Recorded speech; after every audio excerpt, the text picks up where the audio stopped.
आज हम लोग 10th class linear equation start करने वाले हैं। फर्स्ट जो हमने अभी वीडियो में आज हमने पढ़ाना है वो है पूरा फुल इंट्रो, लीनियर का इंट्रो। ठीक है, ये इंट्रो आपने अगर देख लिया पूरा लीनियर इक्वेशन खुद ही उड़ा दोगे। ठीक है, सबसे पहले हम डेफिनेशन की बात करते हैं। लीनियर तो बहुत किया होगा, सारे इक्वेशन किए होंगे, ग्राफ बनाए होंगे, सब कुछ। किसी को भी पूछो लीनियर क्या है, सर डिग्री 1 वाला लीनियर है। ठीक है भाई, बहुत अच्छे, डिग्री 1 वाला लीनियर है, यानी कि ax plus b y equal to c, ये लीनियर है। बट इसका बेसिक डेफिनेशन क्या है, मैं इस पर इसलिए फोकस कर रहा हूँ बिकॉज अब आने वाले टाइम में ऑब्जेक्टिव पैटर्न बहुत बढ़ने जा रहा है, और इस साल भी बोर्ड का देख ही रहा हो कि कोविड में यही ऑब्जेक्टिव ही चल रहा है। सो इसका जो बेसिक डेफिनेशन है इसको गौर से देखो, ये कहीं नहीं देखा होगा तुमने। अगर ढूंढोगे डेफ्थ में, RDYD में कहीं ना कहीं मिल ही जाएगा, या NCERT में भी मिल जाएगा, बट बच्चे देखते नहीं हैं। हर चीज़ अवेलेबल है। यहाँ पे रीजन क्या है, यहाँ पे बेसिक डेफिनेशन क्या है कि A, B and C must be real number, real number होना ही चाहिए, ये ध्यान रहे। साथ में and A and B both cannot be zero, cannot be zero. ये बहुत इंपॉर्टेंट चीज़ बता दिया मैंने आपको। अगर A और B, एक जीरो तो हो सकता है, एक अगर A अकेला जीरो हो जाए चलेगा, something BY equal to C है, लीनियर है, कोई प्रॉब्लम नहीं है।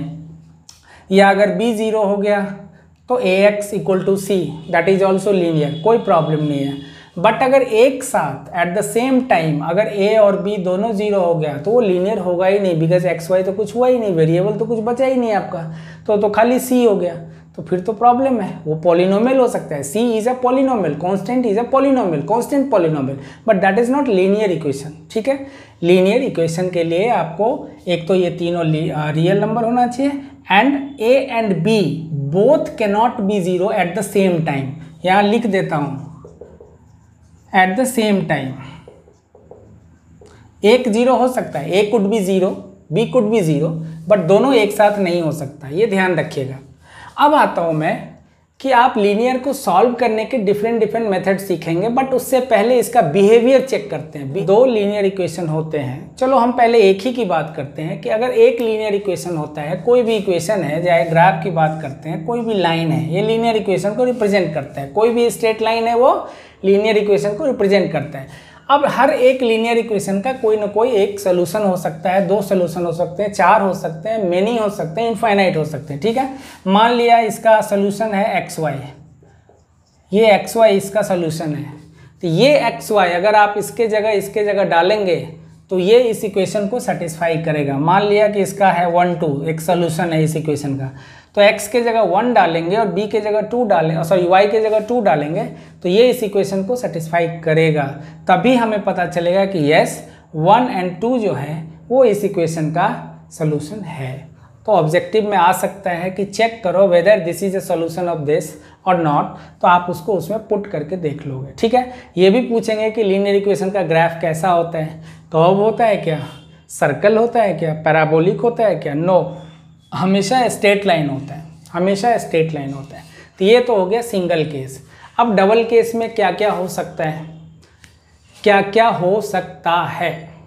ठीक है, अच्छा एक चीज़ और बताऊंगा कि कोई बच्चा हो सकता है ये भी दिमाग में आए कि सर इसके इनफाइनाइट सोल्यूशन कैसे हो सकते हैं। देखो, अगर मैं बोलूँ 2x minus Y equal to 10, तो देखो अगर x मान लिया 0 लिया तो y कितना हो गया 10।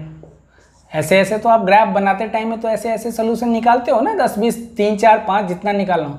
अगर x 1 हो गया तो 1 यहाँ हो गया, तो माइनस वाई इक्वल टू हो गया आपका 8, तो y हो गया -8। ऐसे ऐसे आप मुझे बताओ कि हज़ारों सोल्यूशन निकाल सकता हूँ ना।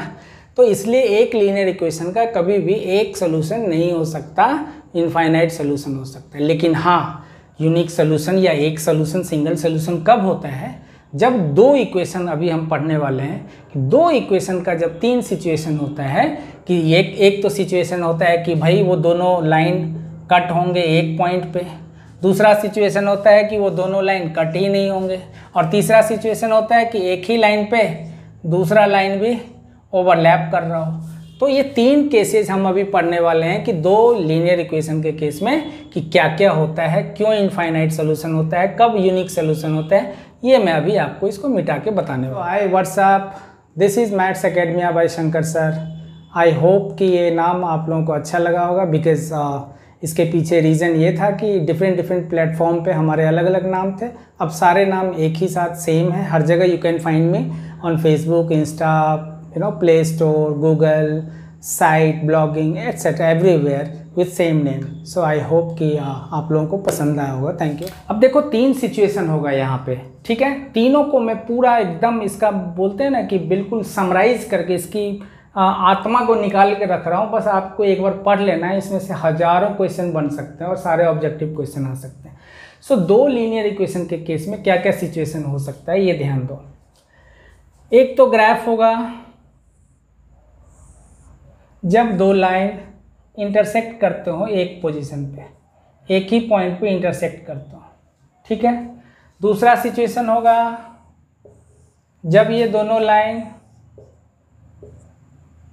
मान लो कि एक ही के ऊपर दूसरा ओवरलैप करता हो, यानी कि वो एक पॉइंट पे नहीं कट कर रहा, इनफाइनाइट पोजीशन पे कट कर रहे हैं, बहुत सारे जगह पे वो कट कर रहे हैं, ठीक है। और तीसरा केस होगा जब वो कट ही नहीं करेंगे, दोनों लाइन पैरेलल होंगे। तो आप इसको क्या बोलोगे, कैसा लाइन बोलोगे? 2 लाइन, कोई भी 2 लाइन होता है। देखो इसका नाम रख लो, a1x plus b1y equal to c1, a2x plus b2y equal to c2। हमने 2 लीनियर इक्वेशन ले लिए। अब यहाँ इन दोनों को जब आप सॉल्व करोगे, चाहे ग्राफिकली करो चाहे एल्जेब्रिकली करो, आपको यही 3 सिचुएशन आने वाले हैं लाइफ में, ठीक है। या तो वो इंटरसेक्टिंग होगा, अब इसका पूरा जन्म कुंडली निकाल रहे हैं, ठीक है। या तो ये इंटरसेक्टिंग होगा, ये सारे प्रॉपर्टीज़ हैं आपके, इंटरसेक्टिंग होगा। इस केस में क्या होगा, इसका पहला पॉइंट कि ये आपका ओवरलैप कर रहा है, मतलब इसको क्या बोलेंगे, कोइंसिडेंट लाइन, कोइंसिडेंट लाइन। और इसको क्या बोलेंगे, पैरेलल लाइंस। सो ये इंटरसेक्टिंग लाइंस है, ये कोइंसिडेंट लाइंस है, ये पैरेलल लाइंस है। इंटरसेक्टिंग लाइंस में गारंटी है कि कितने पोजीशन पे कट कर रहा है, एक ही पोजीशन पे।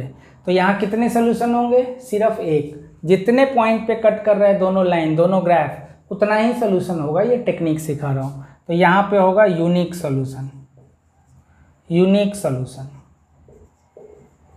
इसको क्या बोलेंगे, ये बहुत सारे जगह पे कट कर रहा है, ऐसे ऐसे ऐसे ऐसे, कितने जगह पे कट कर रहा है। देखो इनफाइनाइट सोल्यूशन, ये तो स्केच है, इससे हमने किया, बट ऐसे अगर आप साइंटिफिकली या मैथमेटिकली देखोगे तो इनफाइनाइट नंबर ऑफ पॉइंट्स हैं जहाँ पे वो कट कर रहे हैं। तो इसका आंसर क्या हो गया, इनफाइनाइट सोल्यूशन, इनफाइनाइट या मेनी सोल्यूशन।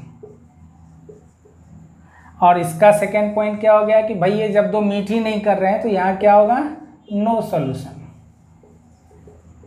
डन, ठीक है। अब एक बच्चा सोचता होगा कि सर ये तो ग्राफ बनाने के बाद पता चलेगा, बिना ग्राफ का कैसे पता चलेगा? जब हम एल्जेब्रिकली सॉल्व करेंगे, एक को दूसरे में सब्स्टिट्यूट करके मालूम करेंगे, तब कैसे पता चलेगा?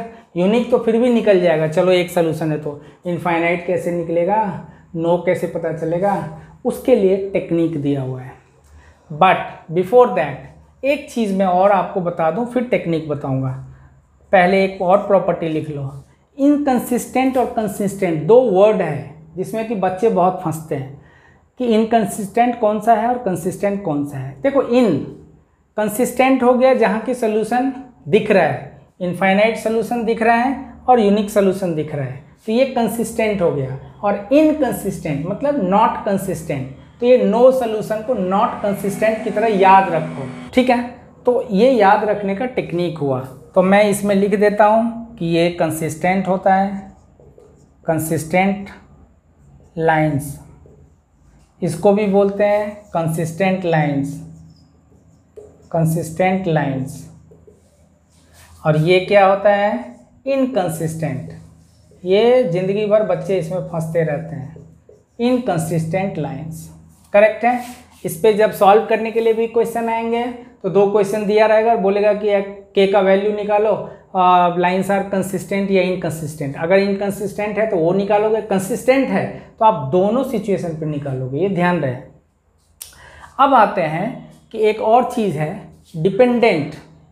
डिपेंडेंट क्या होता है, डिपेंडेंट लाइंस या डिपेंडेंट पेयर ऑफ लाइंस क्या होता है, ये भी तुमको ढूंढने से भी नहीं मिलेगा। जो चीज़ मैं बता रहा हूँ सब चुन चुन के निकाल के लाया हूँ आपके लिए, ठीक है। डिपेंडेंट ये एक स्पेशल नाम है इसका, dependent lines.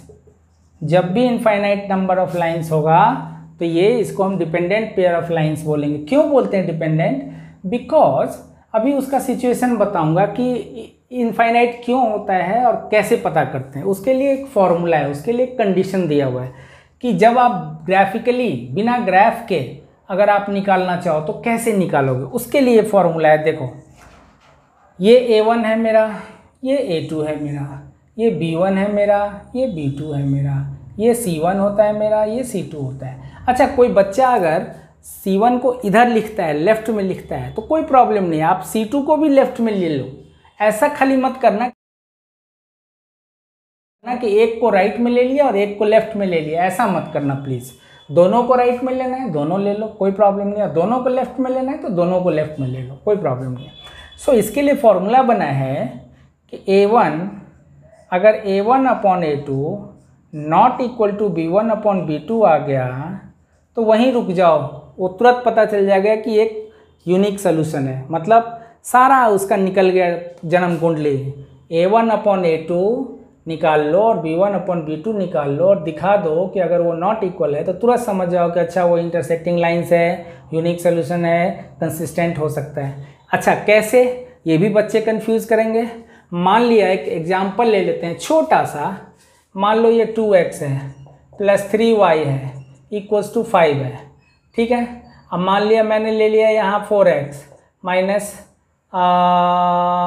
7y equal to 9 ले लेते हैं। तो देखो ये दो इक्वेशन है मेरा। अब मैं A1 अपॉन A2 करूँगा तो क्या आ गया 2/4 1/2 आ गया। अब B1 अपॉन B2 करूँगा तो क्या आ गया 3/-7 आ गया। तो ये दोनों नॉट इक्वल है, यहीं रुक जाऊँगा, तुरंत पता चल जाएगा मुझे कि अच्छा ये यूनिक सोल्यूशन है, करेक्ट है। अब मैं आता हूँ सेकेंड वाले पे, इसका क्या फॉर्मूला है तो यहाँ नोट कर लो, ये स्टार लगा दिए, एक अलग से प्रॉपर्टी है जो उन लोगों में नहीं आता, सिर्फ इसके लिए आता है। चलो इसका फॉर्मूला क्या है कि अगर A1 upon A2 equals to B1 upon B2 हो जाए equals to C1 upon C2 हो गया, उस केस में ये इनफाइनाइट सॉल्यूशंस हो जाएगा, ठीक है। A1 अपॉन A2 इनका रेशियो निकाल लोगे, इनका रेशियो, इनका रेशियो। जैसे कोई इक्वेशन मान लो ले लेता हूँ मैं 2x plus 3y equal to 5 और यहाँ ले लूँ 4x plus 6y equals to 10।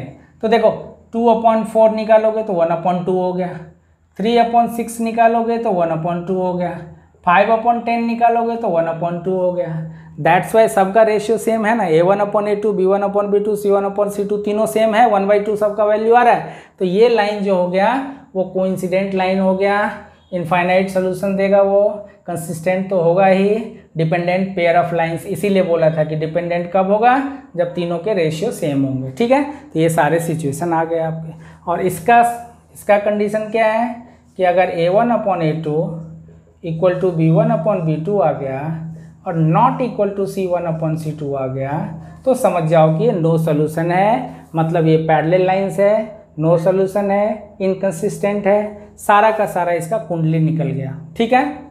तो ये पूरा का पूरा दोनों इक्वेशन के बीच में क्या क्या है ना, आपस में क्या क्या उनका सिचुएशन चेंज होता है, क्या क्या प्रॉपर्टी होती है, ये सारा कुछ आपको बता दिया।